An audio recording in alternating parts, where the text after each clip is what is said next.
A, to może testowałam jednak, skoro mówię, że znam. Pumba pewnie to rozszarpał. Nie. Witam Was, kochani, serdecznie w kolejnym filmie na moim kanale. Z tej strony Marta, kanał Perfumownia, i zapraszam Was na blind test od Oleny, jednej z moich widzek. Dostałam 20 próbek i dostałam 20 karteczek zaklejonych, na których jest napisane, co to jest. Oddałam mężowi te karteczki po to, żeby absolutnie nie zaglądać, tylko sprawdzać, co czuję. Zrobimy dokładnie tak samo jak przy ostatnim blind teście od Kasi, czyli ja mam przygotowane karteczki, na których teraz będę sprawdzała, co czuję, czy coś innego niż jak zrobiłam sobie notatki. I notatkami też się będę posiłkowała oczywiście, z tym, że już Wam zaznaczę, że nie wiem, co mam zrobić, bo zgubiłam karteczkę numer 5. Na 100% Wojtek mi dał wszystkie, bo jeszcze to sprawdzałam. Natomiast ja nie wiem, położyłam to tutaj i przyszłam, jestem po kilku dniach, że tak powiem. Miałam to cały czas, dzisiaj nagrywam i póki co nie. No i patrzę, że nie ma. Ja tu suszę włosy często i myślę, że po prostu gdzieś to zwiałam, a jak ja to zwiałam, to Pumba pewnie to rozszarpał. No i tak teraz siedziałam, szukałam, no ale nie znalazłam, także nie wiem. Piątkę Wam powiem, może Olena, pamiętasz, co było w piątce? Może nie wiem, w każdym razie zaczynamy. No i dobra, biorę jedyneczkę, tu też mam już notatki przygotowane, psikam, nie żałuję i patrzymy.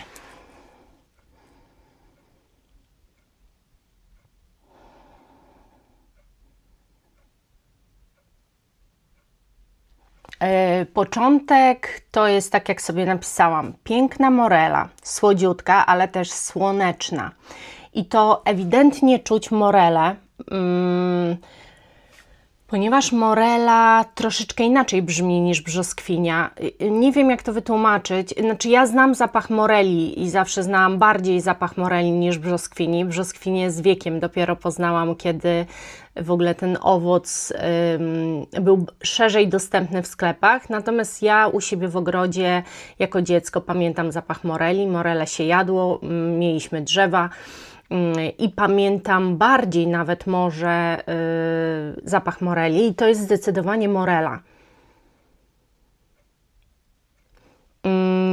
Połączona z papryczką chili i też tutaj tak napisałam, że wyraźnie się ona wybija. Ogólnie zapach jest bardzo słabiutki, to znaczy bardzo bliskoskórny. Mój nos nie wyczuwa żadnej projekcji, nie wyczuwa też intensywności tego zapachu. No i właśnie, to wszystko leży też na piżmie i to jest te takie piżmo piękne, puchate, kobiece. Piękne. Moim zdaniem nisza, bo pięknie się zmienia, chociaż zapach bardzo bliskoskórny. Bardzo mi się spodobał, bo na początku czuć, że to miękka, ale że to morela, ale jak się ułoży, to jest bardzo podobna do brzoskwini podanej w Pêche Mirage Guerlaina. O, to ja jeszcze tu do tego etapu nie doszłam. Ale generalnie tak. Bardzo czuć tę papryczkę chili, Boże. Albo coś podobnego. W każdym razie to jest coś takiego pikantnego, co fajnie to przełamuje. No, piękne. To jest bardzo ładne, tylko że bardzo delikatny zapach. No i dobrze, zobaczmy, co to jest. Otwórzmy tę karteczkę pozaklejaną. Aha. Boże, jak pozaklejane. To jest Noël au Balcon, Etat Libre d'Orange, zgadłam, że nisza. Noël au Balcon marki Etat Libre d'Orange to bursztynowe perfumy dla kobiet. Został wydany w 2007 roku. Twórcą kompozycji zapachowej jest Antoine Maisondieu. Nutami głowy są miód, morela i mandarynka. Nie czułam w ogóle miodu ani mandarynki. Nutami serca są cynamon, kwiat pomarańczy i papryczka chili. To ja też tego cynamonu nie czuję, kwiatu pomarańczy, tylko papryczkę chili. Nutami bazy są wanilia, kminek, czarna koniczyna, labdanum, piżmo i paczula. Nie czuję paczuli. Kminek też raczej nie. No ja postawiłam na piżmo, bo ja nawet wanilii nie czuję tu. No nie czuję. W ogóle to jest bardzo podobny zapach też do Agent Provocateur, który miałam, Fatal Intense. Taki, jakby to powiedzieć, sensualny, wybitnie. Bardzo ładny, bardzo ładny. Etat Libre d'Orange. No i właśnie, dlatego ja nie mam też z tej linii takiej podstawowej Etat Libre d'Orange tych zapachów, ponieważ one są dla mnie zbyt bliskoskórne i mój nos za słabo je czuje, jak na to, że to są piękne wonie i chciałoby się je czuć, nie? Teraz numer 2. Zobaczmy, co tu w tym numerze.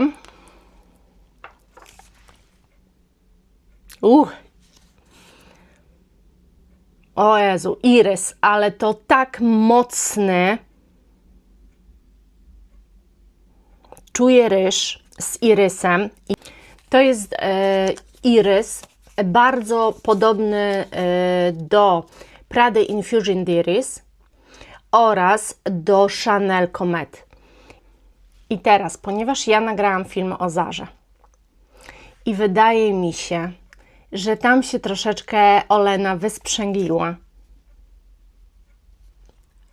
To jest tak piękny, słuchajcie, zapach, jak ja nie lubiłam Prady Infusion d'Iris, kiedy miałam flakon i poszedł dalej. Później dostałam miniaturkę od Kamilki, pozdrawiam Cię Kamilko, i jakby zrozumiałam tego irysa w końcu, bo ja z irysem to tak mam, że albo kocham, albo nie rozumiem, albo nie lubię, albo nie znoszę, nie mogę nosić i tak dalej. Ale zrozumiałam go teraz. Comet miałam też miniaturkę w swojej kolekcji Chanel i też takie miałam wtedy nie bardzo, a jak już była końcówka tego Comet, to dopiero się do niego przekonałam, jakie to jest piękne i przede wszystkim to jest irys bardzo, bardzo taki wyrafinowany i bardzo elegancki. Ja bym go też jakimś takim papierowym trochę irysem nazwała, takim no świeżo papierowym.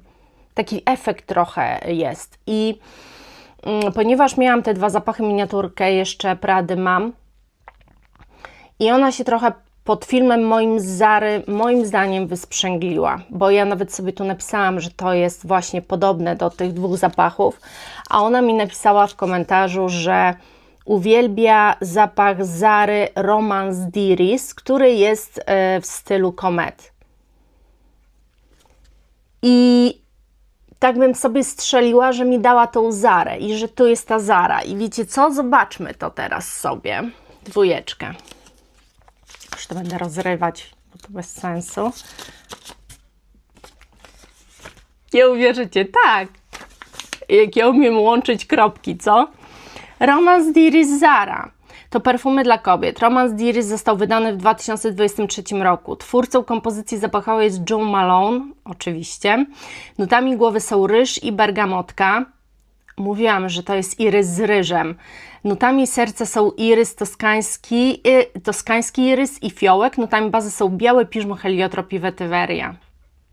Mówiłam, że właśnie ja czuję tu ten ryż. Ryż też jest specyficzny. Łatwo, jak jesteście przewąchani, łatwo go dostrzec. No to mamy strzał, ale tylko dlatego, że po prostu moim zdaniem ja połączyłam kropki, bo się Olena wysprzęgliła pod tym filmem. A jeszcze jak w odpowiedzi na mój komentarz, że ty chyba właśnie to mi w takim razie dałaś do testów, zaczęła się śmiać, to ja już wiedziałam, że no to jest pewnie to. Teraz numer 3. Swoją drogą przepiękne są te naprawdę zapachy z tej linii Jo Malone i jak ja nie rozumiem, dlaczego Jo Malone robi tak słabe zapachy jako marka Jo Malone w sensie parametrowym, bo piękne kompozycje, ale parametry wiele do życzenia pozostają, to jak to jest możliwe, że Zaro jest w stanie zrobić nie tylko piękne kompozycje, ale też trwałe, nie? Numer 3. Patrzmy. No i właśnie.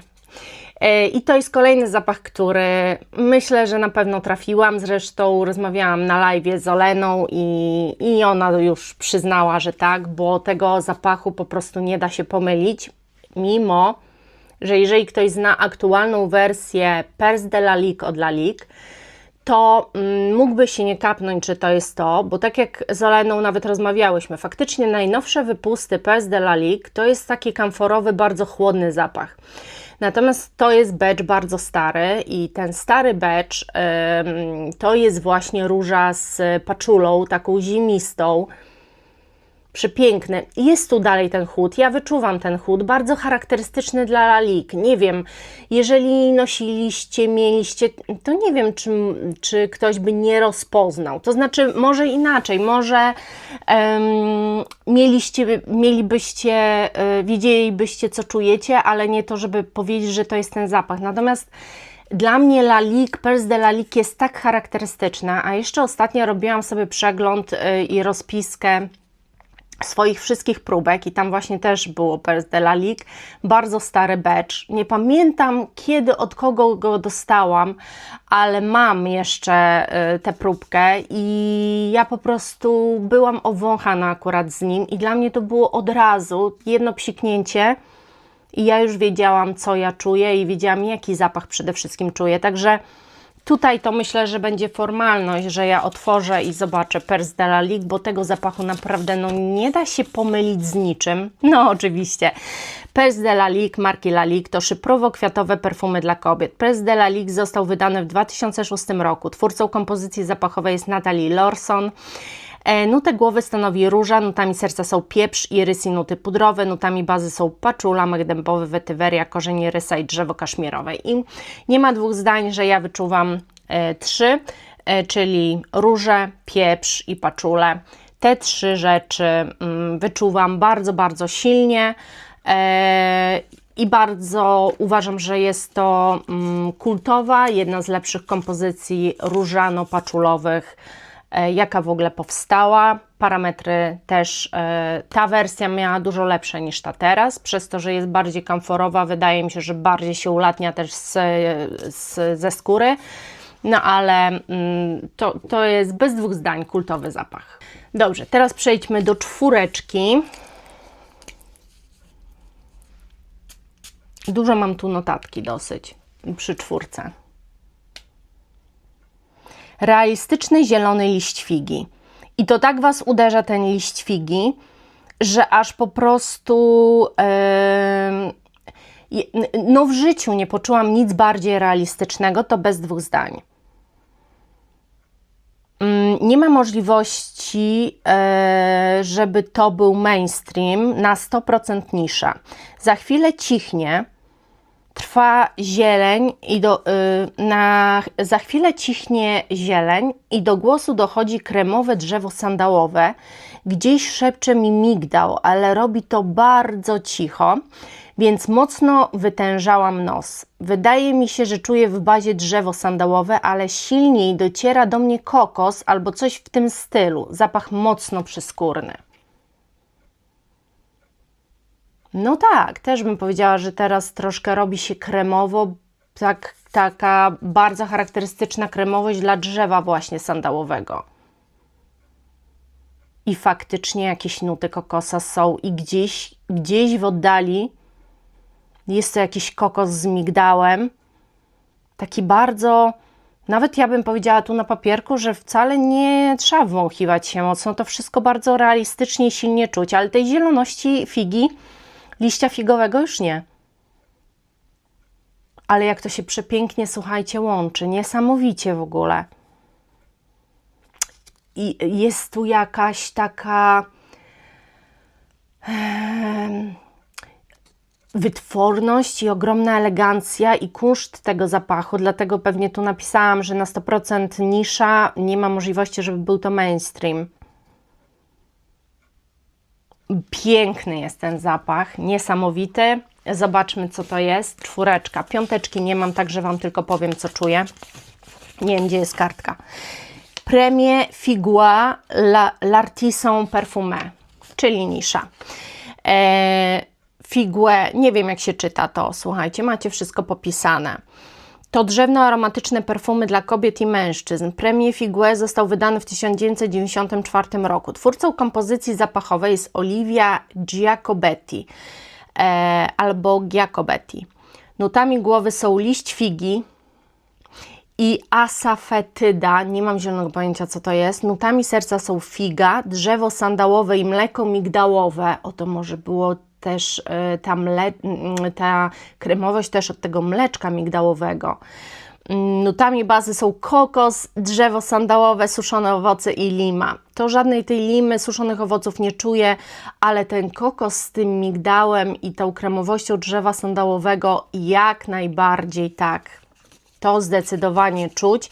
Piękny zapach, ale znowu ogólnie dosyć bliskoskórny. No tu teraz delikatną może migdałowość, jakąś delikatną może jeszcze tą zieloność figi czuję. Na skórze wydaje mi się, że po prostu się to rozpłynęło. Numer 5, nieszczęsny, bez karteczki. Także co to jest? Nie mam zielonego pojęcia, ale już sprawdzamy. O Jezu, jakie to jest piękne. Uderza mnie czarna kawa z cukrem. Ojejku, jaka piękna. Następnie pojawia się orzechowość. Tak, ale ta orzechowość jest taka cudowna, to się tak pięknie łączy. Wydaje mi się, że w bazie jest wanilia, która bardzo to fajnie stabilizuje. Ten zapach jest i nie jest gourmand. To są piękne perfumy, ale jednocześnie z nutką gourmandowości.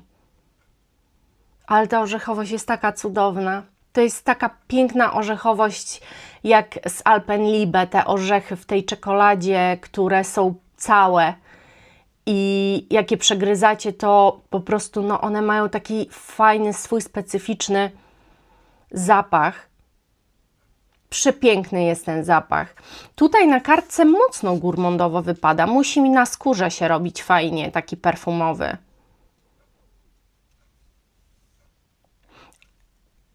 Nie mam pojęcia, co to jest, ale stawiam, że jest to, że nie jest to mainstream. Nie znam za bardzo takich połączeń w mainstreamie. Tylko też nie musi to być nisza, bo może to być coś, nie wiem, z jakiejś linii butikowej. Nie mam pojęcia, co to jest, nie mam karteczki, nie mam w ogóle jak sprawdzić, nie wiem, co to. Przykro mi, w tym jednym punkcie Wam nie powiem. Ale jest to zdecydowanie coś pięknego, więc Olena z takim opisem, kawa czarna z orzechami, pięknie się układająca, może będziesz wiedziała, co mi dałaś i napiszesz w komentarzu, ja ten komentarz wtedy przypnę. Lecimy, kochani, z szósteczką w takim razie. Szósteczka. Znowu. Znowu czuję ten liść figi, który czułam w czwórce. Jezu, ale z jakimś cytrusem albo kwiatem. Kwiatem jakimś pięknym, najcudowniejszym, jaki czułam. Jakie to jest w ogóle niesamowite połączenie. Dużo delikatniejszy jest też ten liść figi, przez tę obecność cały czas czuję dwie nuty jakiegoś kwiatu z tym liściem figi i te połączenie powoduje, że ten liść figi nie jest tak zielony i tak ostry jak w czwórce. O ludy! Teraz dochodzi jakiś cytrus, ale też róża, piękna kwiatowa róża. Może ten kwiat cały czas, który był z tym liściem figi, już od początku to była właśnie też róża. Ale zdecydowanie jest tu też jakaś cytrusowość, to na 100%.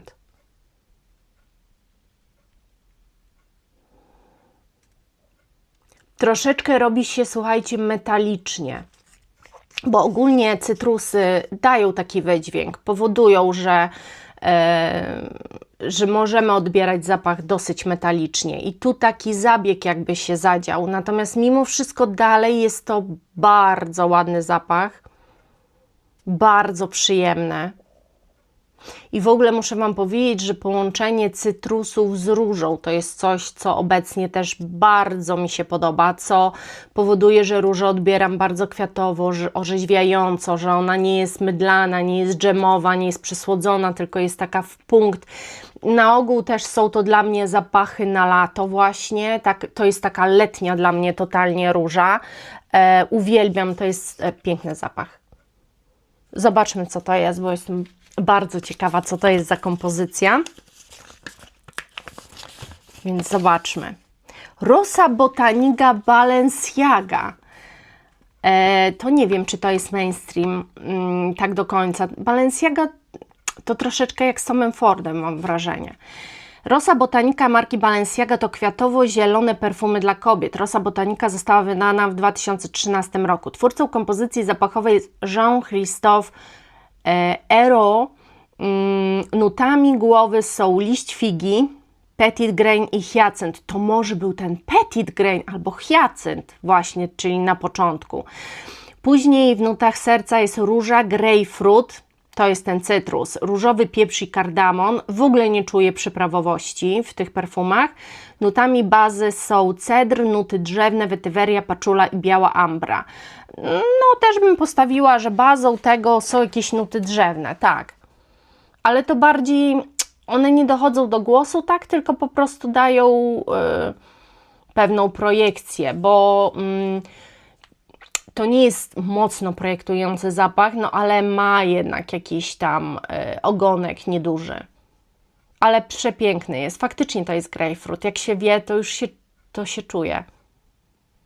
No ale ta róża, niesamowite połączenie. Przepiękny zapach. To jest Rosa Botanica. Proszę bardzo. No, słuchajcie, w życiu byśmy nie wpadli, a tutaj mamy czarno na białym.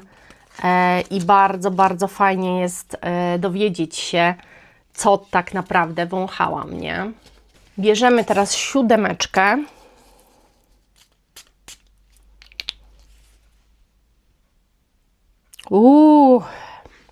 Paczula taka, że aż po prostu może pierwszy psik zabić. Bardzo taka zielona, tylko z jakimś niuansem ziemistym, ale raczej paczula taka zielona po prostu. No ale wiecie, że to jest paczula. To jest ta paczula angelowska trochę taka.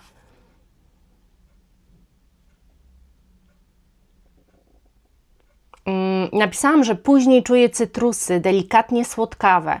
Znam ten zapach na pewno, testowałam, to jest mainstream na 100%. Róża bardzo znajomo brzmiąca, ładne, ale nie oszalałam. No to jest dla mnie taka paczula angelowska, ale bardziej zielona niż czekoladowa. No ale ja też tak troszkę w Angelu, tym EDP odbieram te paczule. Właśnie dla mnie tamta paczula nie jest czekoladowa. I widzę tu ogromne podobieństwo. Natomiast on na razie się nie układa co do tych cytrusów. Na razie nie wyczuwam jeszcze tych cytrusów. No może teraz już zaczyna coś dochodzić. Róża bardzo znajomo brzmiąca. To jest mainstream na 100%. No jestem ciekawa. Nie no, ładny jest ten zapach, ale faktycznie no nie oszalałam. On jest po prostu ładny. Jest taki na co dzień nawet bym powiedziała. Widzę, że Olena się w ogóle lubuje w róży połączonej z cytrusami. Ja jeszcze do tej róży się nie dokopałam, ale tak, cytrusy już delikatnie są, delikatnie słodkawe. Być może właśnie skoro czuję różę, to ta róża jest trochę bardziej dżemowo pokazana i przez to się wydaje, że te cytrusy są takie słodkawe, ale cały czas czuć też tę paczula. Ona niesamowicie broni ten zapach, mam wrażenie. Nawet teraz czuję tę różę i ta róża nie jest wcale dżemowa. Dla mnie ona jest delikatnie, tak, mydlana. Delikatnie mydlana. Ale to znowu może być też połączenie swojego rodzaju cytrusów, które Niektóre cytrusy czytają jako cif na przykład, albo jakąś taką chemię, nie? Do sprzątania. I tu może być tego rodzaju połączenie, a ten wydźwięk może być spowodowany paczulą. Ale nie jest to brzydki zapach, ale też nie oszalałam, ale jestem bardzo go ciekawa. Zobaczmy, co to jest.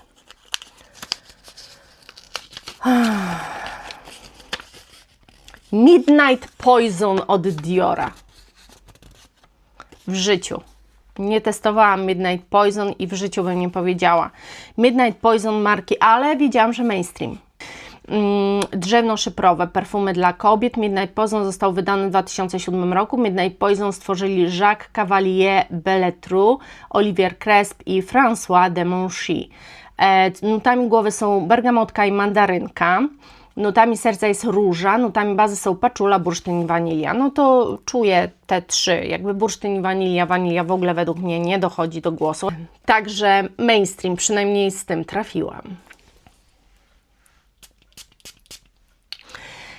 Numer 8, już sobie popsikałam, zanim w ogóle Wam powiedziałam. Numer 8, poczekajcie, syntetycznie, bardzo się zaczęło syntetycznie. Ogromna syntetyczność mnie uderzyła. Taka, której ja bardzo, bardzo nie lubię.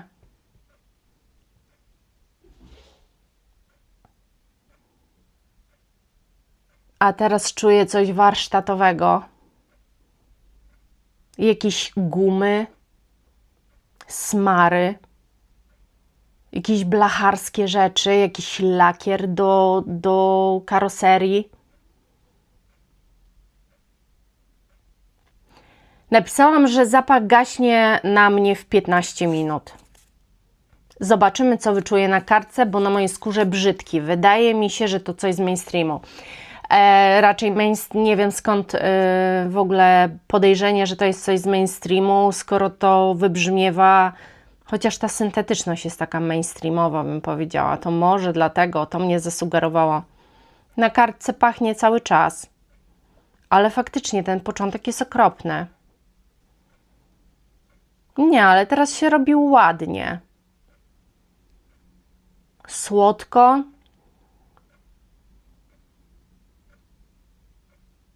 Ale nadal jest tak trochę dziwnie. No ale się już ułagadza, już coś bardziej na mojej skórze niknął, a tutaj jednak trwa. Ale szczerze powiem, nie mam zielonego pojęcia, co to może być. W ogóle nie jestem w stanie tu określić nut. Nie wiem, co to może być naprawdę. Jest dziwnie. Teraz na przykład jak on się układa, to tak brzmi mi bardzo mainstreamowo, aż tak mocno.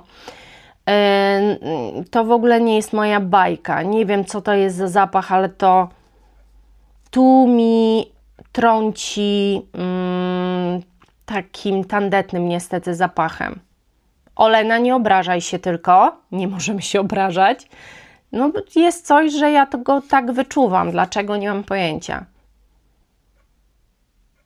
Nie wiem, może bym postawiła, że to jest jakaś róża dziwnie podana, ale tak naprawdę ja nie wiem do końca, co czuję. No serio, dla mnie to jest takie... Nie wiem, muszę zobaczyć. Nie mam zielonego pojęcia, co czuję. Nie wiem, jestem w ogóle w szoku. Black Perfecto by La Petite Robe Noire od Guerlaina.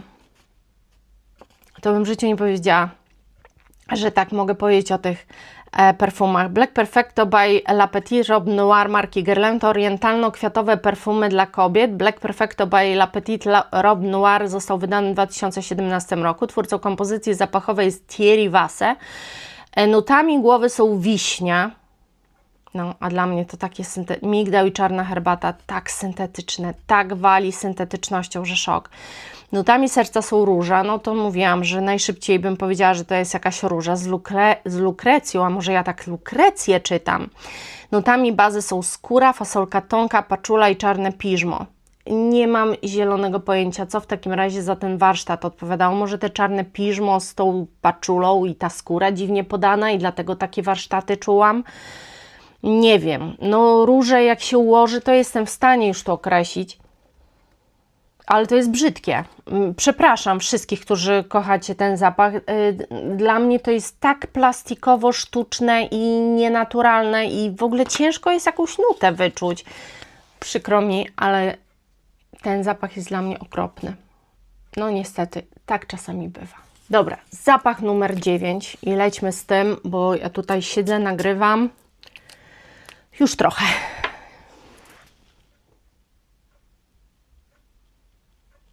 Napisałam tak i to czuję. O Boże, najpiękniejsza wiśnia, jaką czułam chyba.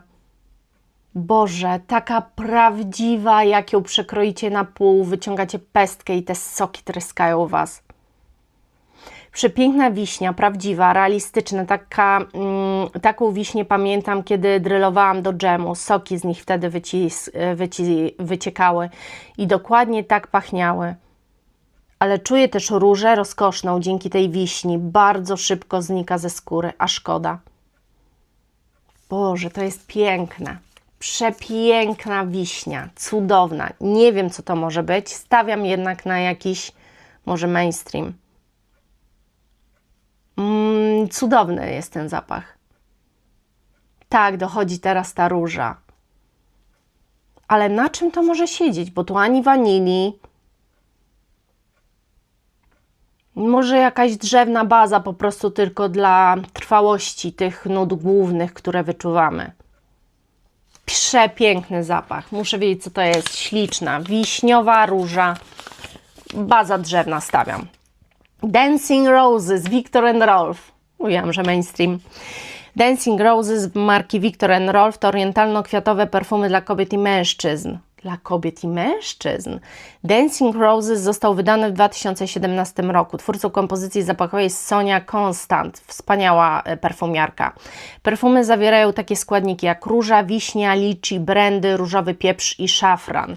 O, to widzicie, nie ma bazy drzewnej, ale to jest jednoliniowy zapach w ogóle, tak mi się wydaje, z tego co widzę. Róża i wiśnia, dla mnie to jest głównie to i to jest przepiękne. Przepiękne. No i właśnie ja nie wyczuwam tutaj alkoholowości brandy. Dla mnie to jest najpiękniejsza wiśnia, taka właśnie do soków, kiedy drylujesz prawdziwą wiśnię, rzeczywistą, prawdziwą. Co dziś prawdziwego jest, nie? Kto w ogóle dzisiaj soki robi albo dżemy? No robią pewnie gdzieś tam na wsiach jeszcze, ale tak w miastach jak żyjesz, to dla każdego to jest absurd. Idzie do sklepu po dżem, a nie robi go. Przepiękny jest ten zapach i właśnie napisałam, że szkoda, że tak szybko znika, więc pewnie jego trwałość na mnie jest bardzo słaba. No i ostatni zapach, 10.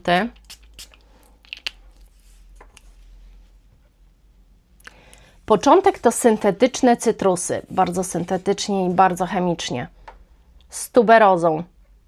I ta tuberoza jest z tych słodkich, ale nie mocno, nie landrynkowo. Bardzo mainstreamowe brzmienie i na mnie wybitnie syntetyczne. Później dochodzi do głosu jaśmin i siedzi to na mchu. Oj, tuberozę czuję teraz, no. Bardzo, bardzo silna tuberoza. Ale faktycznie nie landrynkowa i nie guma balonowa. Dobra tuberoza. Dobra. No gdzieś tam te cytrusy trochę są tak chemicznie podane, tak jak właśnie ala jakieś cifowe sprawy. No ale wiecie, no ta tuberoza mnie tutaj zachwyca. Bardzo dobrze podana, bardzo fajnie, bo właśnie nie w ten taki duszący też sposób, tylko jak takie lżejsza jej jakaś taka forma. Ale no czuć, że to jest tuberoza, tego nie da się pomylić, po prostu no wiesz, że to jest tuberoza. No, a teraz dochodzi jaśmin i ten jaśmin jest troszeczkę z jakimś niuansem mydlanym.